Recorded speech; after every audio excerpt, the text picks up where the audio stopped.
Ya Tuhan, pakai hidup kami untuk tetap setia kepada-Mu. Pimpin hidup kami untuk tetap tinggal dalam rencana. Biarlah kami serahkan harapan kami,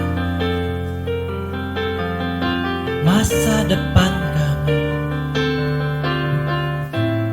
ke dalam tangan-Mu. Kami mau berserah karena kami percaya kami punya Allah yang mengenal akan hidup kami.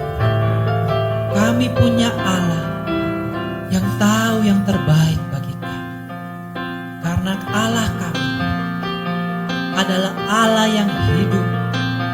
Oleh karena itu akan ada hari esok bagi hidup kami.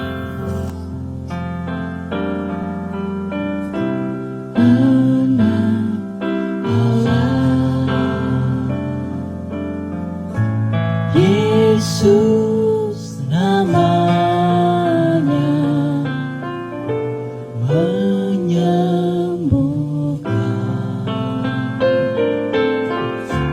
menyucikan,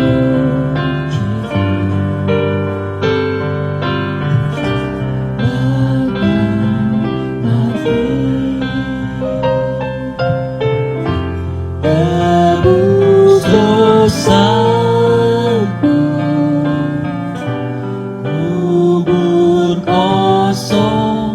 Membuktikan Dia hidup, sebab Dia hidup. Ada hari esok, sebab Dia hidup. Tak gentar karena ku tahu Dia pegang hari esok. Hidup jadi berarti sebab Dia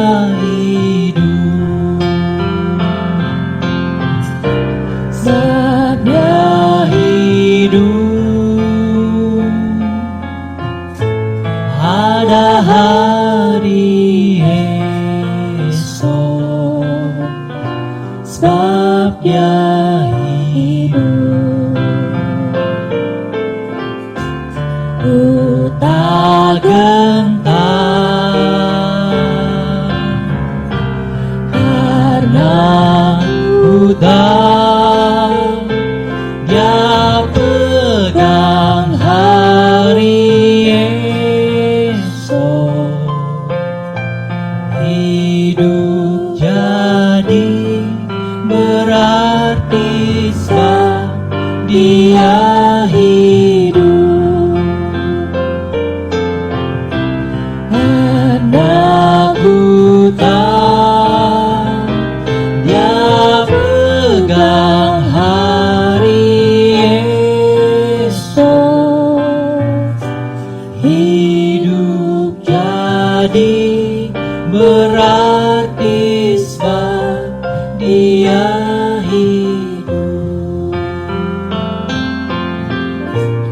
Hidup jadi berarti sebab Dia hidup.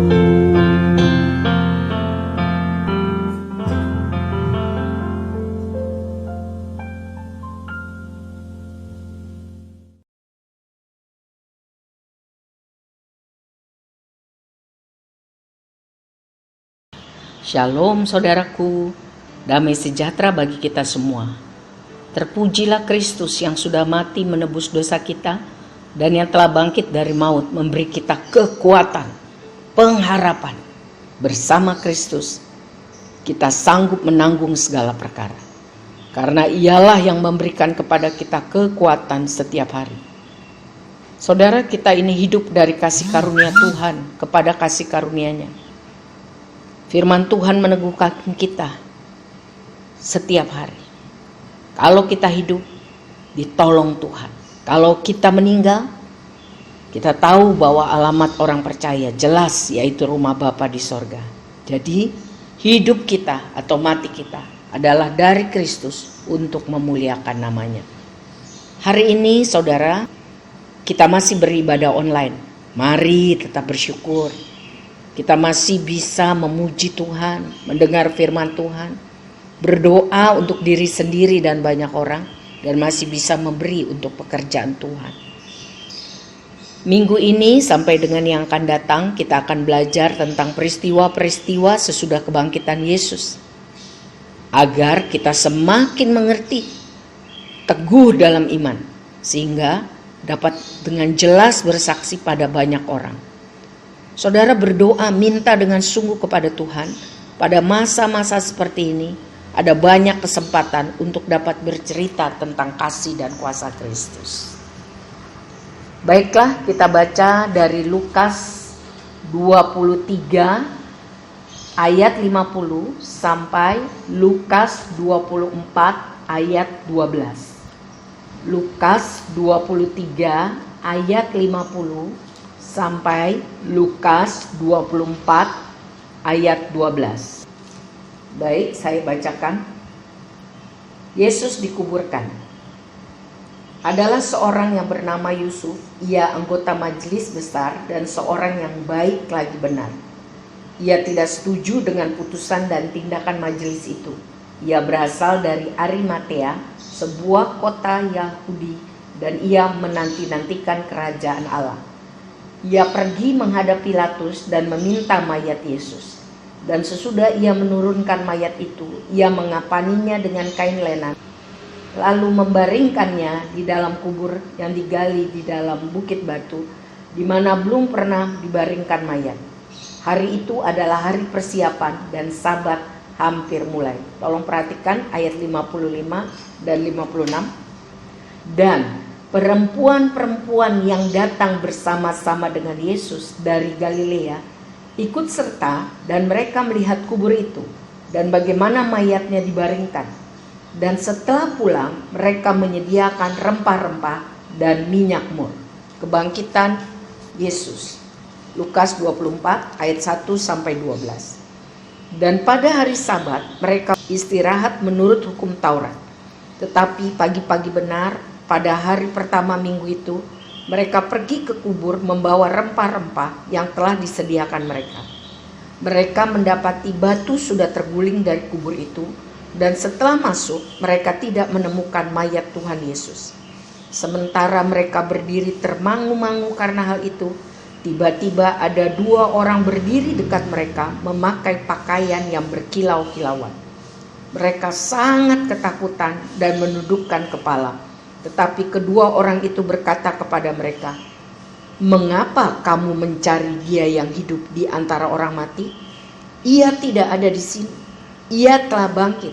Ingatlah apa yang dikatakannya kepada kamu ketika ia masih di Galilea, yaitu bahwa Anak Manusia harus diserahkan ke tangan orang-orang berdosa dan disalibkan dan akan bangkit pada hari yang ketiga." Maka teringatlah mereka akan perkataan Yesus itu, dan setelah mereka kembali dari kubur, mereka menceritakan semuanya itu kepada ke-11 murid dan kepada semua saudara yang lain. Perempuan-perempuan itu ialah Maria dari Magdala dan Yohana dan Maria ibu Yakobus, dan perempuan-perempuan lain juga yang bersama-sama dengan mereka memberitahukannya kepada rasul-rasul. Tetapi bagi mereka perkataan-perkataan itu seakan-akan omong kosong, dan mereka tidak percaya kepada perempuan-perempuan itu.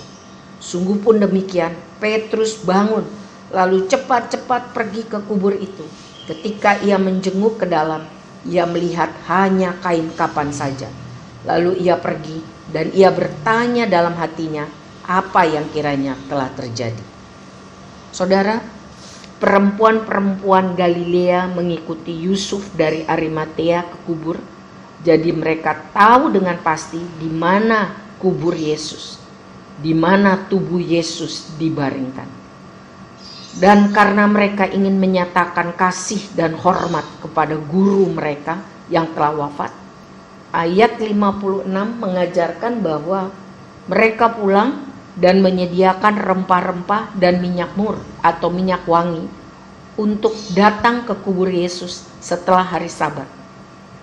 Perempuan-perempuan itu tidak dapat melakukan hal-hal yang hebat, yang spektakuler untuk Yesus. Mereka tidak bisa membela Yesus di hadapan mahkamah agama Yahudi atau di depan Pilatus wali negeri Romawi. Tetapi mereka melakukan apa yang mereka bisa lakukan kepada Yesus. Menurut Lukas 23 ayat 49, Matius 27, Markus 15, Yohanes 19 ayat 28 sampai 30, perempuan-perempuan itu tetap tinggal dekat salib Kristus. Saat hampir semua murid-murid Tuhan melarikan diri, mereka ada dekat salib Kristus waktu Yesus disalibkan. Dan seperti bacaan firman Tuhan hari ini, kita tahu bahwa perempuan-perempuan itu sungguh mempersiapkan semua yang perlu untuk mereka mengurapi tubuh Kristus, tanda mereka hormat dan mengasihi Dia. Sungguh luar biasa mereka menunjukkan kesetiaan mereka. Maka perempuan-perempuan itulah sebagai orang-orang pertama yang mengetahui tentang kebangkitan Yesus. Dari hal ini kita dapat belajar, saudara. Mari kita lakukan apa yang dapat kita lakukan bagi kemuliaan Tuhan. Mari kita manfaatkan kesempatan-kesempatan yang Tuhan berikan. Mari kita gunakan talenta-talenta yang diberikan Tuhan pada kita, supaya hidup kita ini bagi kemuliaan Tuhan, berguna bagi banyak orang. Ada banyak contoh di Alkitab tentang hal-hal yang dilakukan oleh orang-orang, tokoh-tokoh yang berguna bagi banyak orang. Firman Tuhan mengajar kita bahwa apa yang kita buat kepada orang-orang kecil, orang-orang lemah, orang-orang miskin, itu sama seperti kita berbuat kepada Tuhan. Contoh Dorcas, seorang perempuan yang menggunakan talentanya menjahit dan memberikan hasil baju-baju jahitannya itu gratis pada perempuan-perempuan miskin. Contoh lain Daud, dia punya talenta memainkan musik. Dengan urapan Tuhan, dia memainkan musik. Sehingga roh jahat yang ada pada Raja Saul saat itu meninggalkannya. Sehingga dia merasa tenang dan aman nyaman kembali. Silwanus punya talenta menulis. Sehingga dia membantu Rasul Petrus untuk menulis surat-surat Petrus, menasehati dan meyakinkan jemaat. Tertius juga punya kemampuan talenta menulis. Dia membantu Paulus menulis surat dari Roma.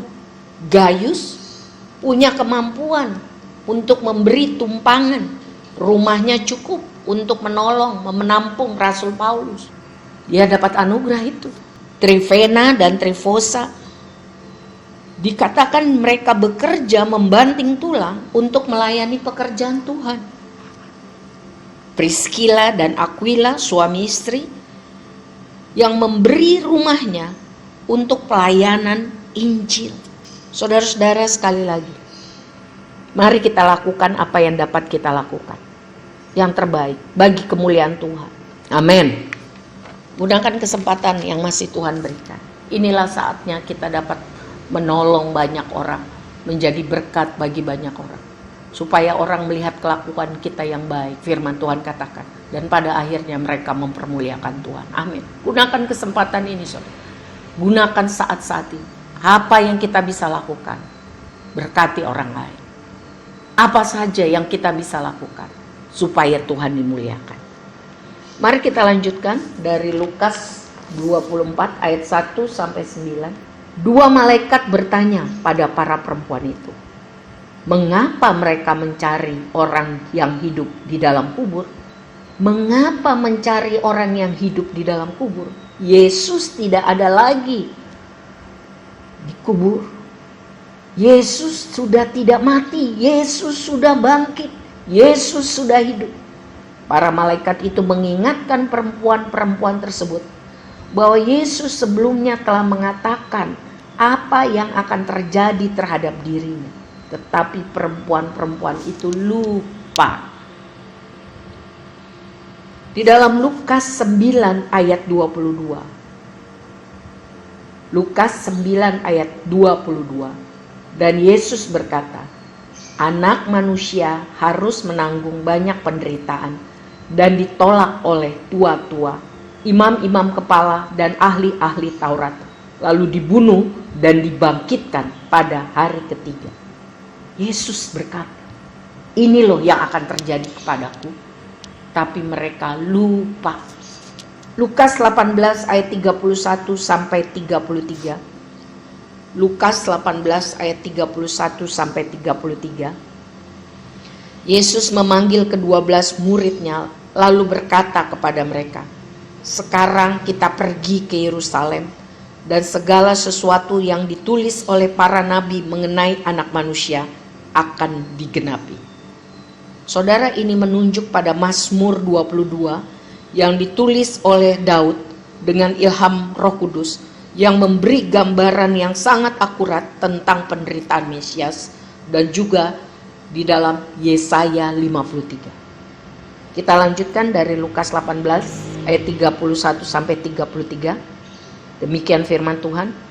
Sebab ia akan diserahkan kepada bangsa-bangsa yang tidak mengenal Allah, diolok-olokkan, dihina dan diludahi, dan mereka akan menyesah dan membunuh dia, dan pada hari ketiga ia akan bangkit. Mereka sudah pernah dengar, murid-murid Tuhan sudah pernah dengar, perempuan-perempuan pengikut Kristus itu sudah pernah dengar, tapi sekali lagi mereka lupa, mereka tidak mengerti. Kita lanjutkan saudara, ayat 6 sampai 7. Kebangkitan Kristus dari antara orang mati adalah fakta utama bahwa Yesus adalah Tuhan. Bukan hanya guru, bukan hanya nabi. Berbeda dengan agama lain, kekristenan mengajarkan bahwa Allah lah yang datang menjumpai manusia berdosa. Karena dengan kebaikan atau usaha manusia tidak akan dapat rekonsiliasi, berdamai dengan Allah. Jadi Allah yang menjadi manusia, yang kita kenal dalam nama Yesus Kristus, ia mati untuk mengampuni dosa orang yang percaya kepadanya. Dan ia bangkit untuk menyatakan kekuasaan dan kemuliaannya. Jadi peristiwa kebangkitan Kristus itu sangat penting bagi iman Kristen. Karena satu, memberikan pengertian bahwa kuasa Allah sangat dahsyat, sanggup menghancurkan dosa dan maut, dan menciptakan hidup yang baru. Yang kedua, memberikan pengetahuan bahwa kematian sudah dikalahkan oleh Kristus. Jadi setiap orang yang percaya kepada Yesus Kristus sebagai Tuhan dan Juru Selamat, firman Tuhan katakan akan dibangkitkan dari antara orang mati untuk hidup selama-lamanya bersama dengan Tuhan. Yang ketiga, memberikan otoritas untuk dapat bersaksi bahwa Yesus kita adalah Tuhan. Ia sudah bangkit dari antara orang mati. Ia bukan seperti manusia biasa lainnya yang terus mati. Yesus Tuhan, Yesus Tuhan. Yang keempat, memberi pengertian bahwa apapun yang terjadi dalam hidup kita, sesulit apapun, sepahit apapun, menderita, selama Kristus berjalan bersama kita, selama Yesus menjadi Tuhan di dalam hidup kita, ada pengharapan. Ada pengharapan untuk masa depan. Ada pengharapan untuk jalan keluar. Ada pengharapan untuk kekuatan baru.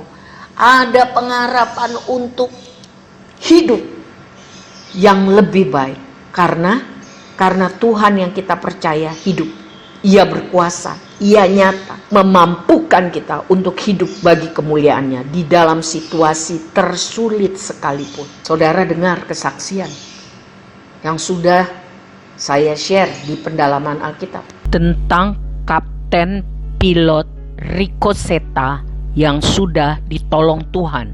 Jadi itu yang Tuhan mau. Kenapa perempuan-perempuan itu murung? Karena mereka lupa firman Tuhan. Dan waktu mereka diingatkan akan firman Tuhan, bahwa Yesus yang mati itu sudah bangkit, seperti apa yang sudah difirmankan Tuhan kepada mereka, perempuan itu berubah dari murung jadi sukacita, jadi semangat, jadi pengharapan. Dan saudara-saudara, seumur hidup mereka terus mengabdi bagi kemuliaan Tuhan Yesus. Bahkan rela memberikan hidup dan nyawanya, bersusah payah mengorbankan hidup mereka, mengabarkan Injil, jadi saksi Tuhan. Dari murung berubah menjadi sukacita, dari hilang pengharapan berubah menjadi berapi-api, bersemangat. Karena apa? Karena mereka diingatkan oleh firman Tuhan.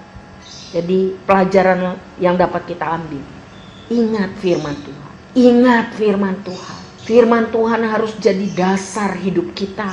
Firman Tuhan harus menjadi terang, harus jadi kompas, jadi pemandu hidup kita. Kenapa perempuan-perempuan itu bisa lupa? Karena mereka menjalani hidup dengan apa yang mereka lihat di depan mata, realita. Pengharapan mereka sudah hancur. Tetapi firman Tuhan mengingatkan kita, orang benar hidup karena percaya, karena beriman pada firman Tuhan. Karena percaya firman Tuhan itu ya dan amin. Saudara, bagaimana caranya supaya kita bisa terus hidup percaya pada kebenaran firman Tuhan? Pada situasi pandemi COVID-19 ini, kita banyak tinggal di rumah. Apa yang harus kita lakukan? Inilah kesempatan kita banyak membaca firman Tuhan.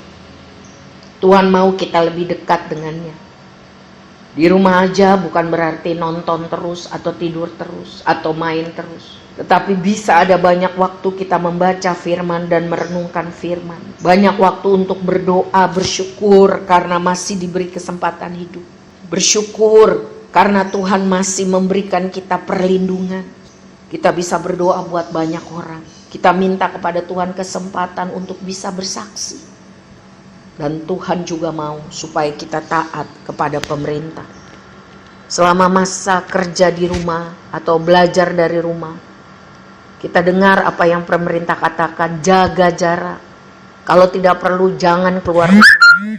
Gunakan masker, cuci tangan. Jadi saudaraku yang kekasih di dalam Tuhan, pelajaran hari ini ada dua. Satu, selama kita masih hidup, lakukan apa yang kita bisa lakukan, yang terbaik untuk kemuliaan Tuhan.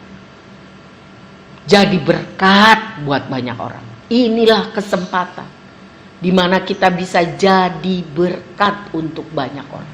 Gunakan kesempatan ini. Dan yang kedua, hidup berdasarkan firman Tuhan.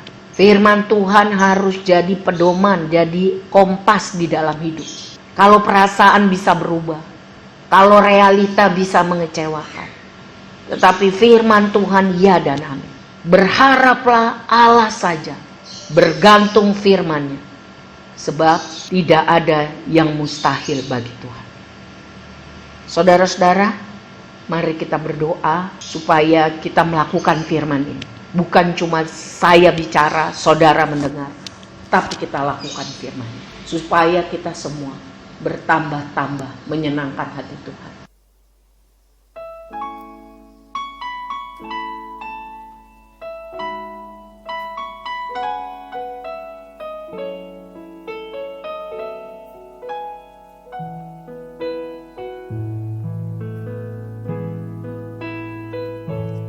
Hidup ini adalah kesempatan. Hidup ini untuk melayani Tuhan. Jangan sia-siakan waktu yang Tuhan beri. Hidup ini harus jadi berkat.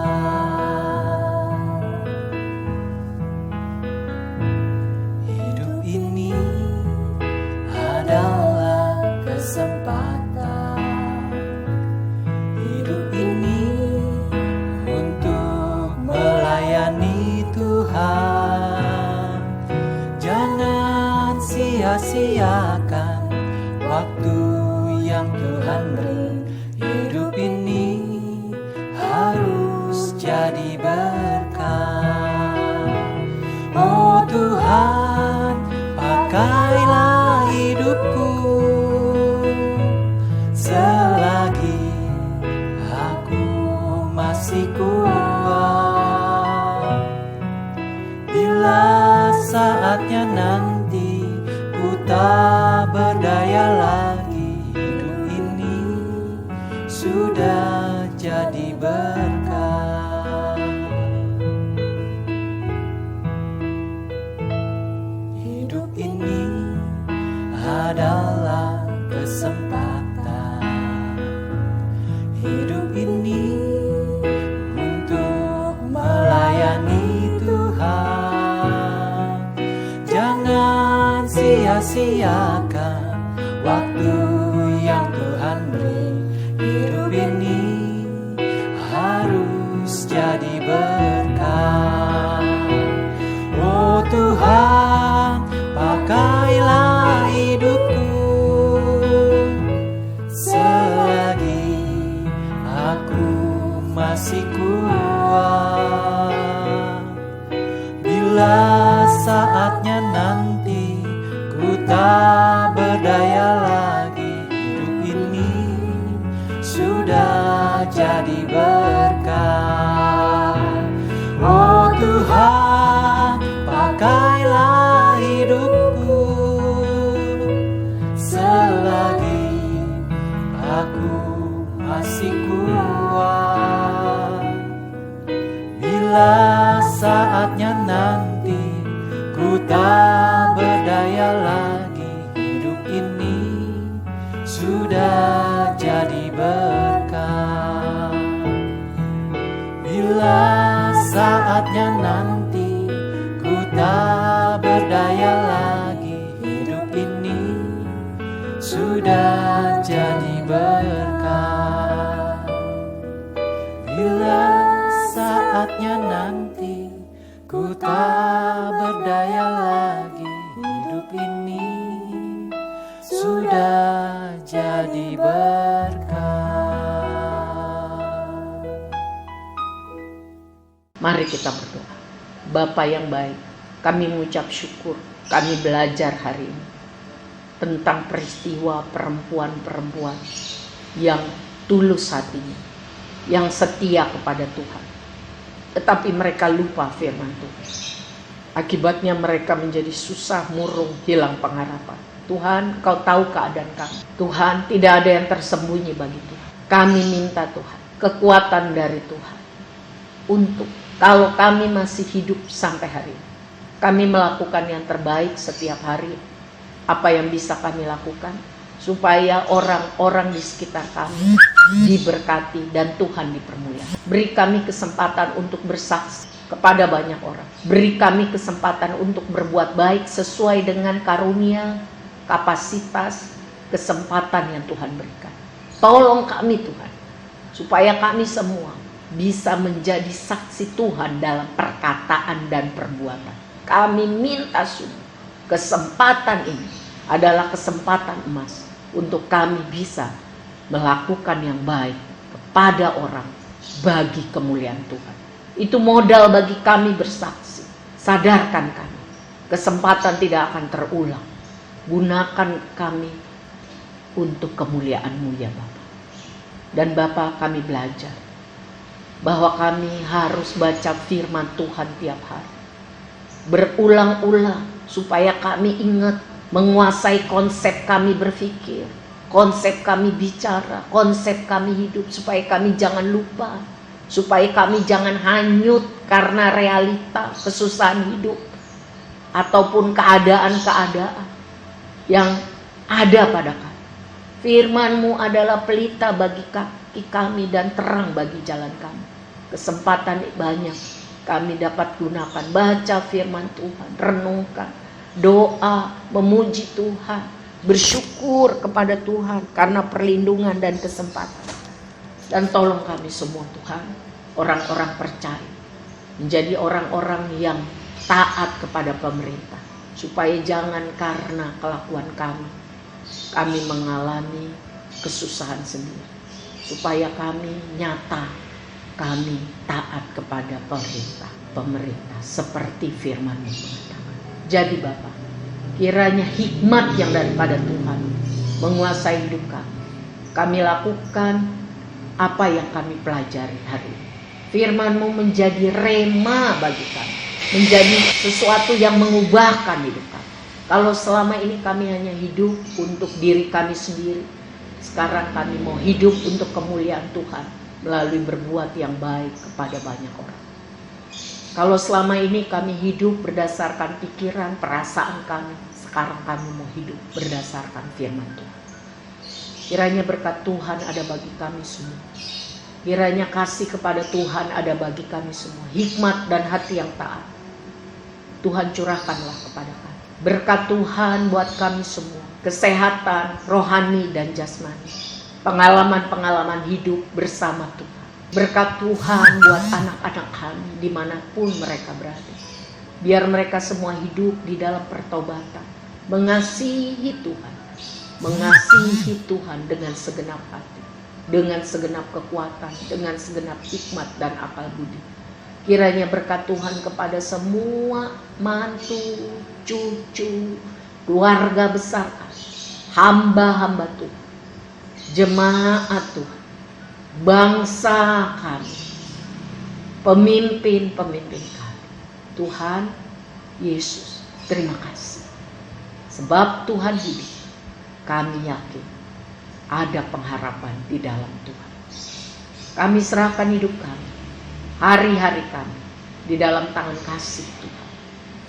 Terima kasih Bapa buat kesempatan-Mu. Terima kasih Bapa buat kasih karunia Tuhan, buat anugerah Tuhan setiap hari. Terima kasih Bapa. Terima kasih Bapa. Kami serahkan semua masalah kami kepada Tuhan. Dan kami mau bilang, kami mau hidup percaya kepada Tuhan. Kami mau hidup bergantung kepada kasih karunia Tuhan. Kami imani firman-Mu yang mengatakan, hidup kami karena kasih karunia kepada kasih karunia. Semua hal yang terjadi yang Tuhan izinkan adalah kesempatan untuk kami dapat bisa bersaksi bahwa Tuhan baik bagi hidup kami. Tuhan memberkati engkau dan melindungi engkau saudara. Tuhan menyinari engkau dengan wajah-Nya dan memberi engkau kasih karunia. Tuhan menghadapkan wajah-Nya kepadamu dan memberi engkau damai sejahtera. Di dalam nama Bapa, Anak dan Roh Kudus, dengan iman kami berdoa. Amin. Tuhan memberkati saudara. Tuhan mengasihi kita semua. Do the best for Jesus. Amin.